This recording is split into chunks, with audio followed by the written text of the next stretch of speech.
Ito ba guys, napapansin mo ito yung river na to, 'di ba? Yung madaming basura dito, yun. Yan. Nakakadina yung mga basura dito.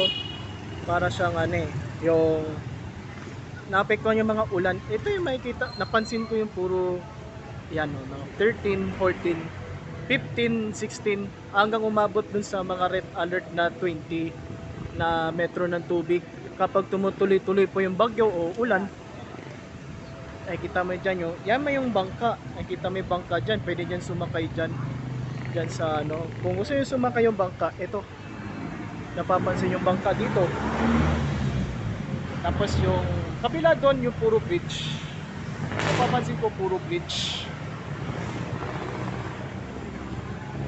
Yan makikita dyan puro ibon, yung ipat yung ibon dito, yan.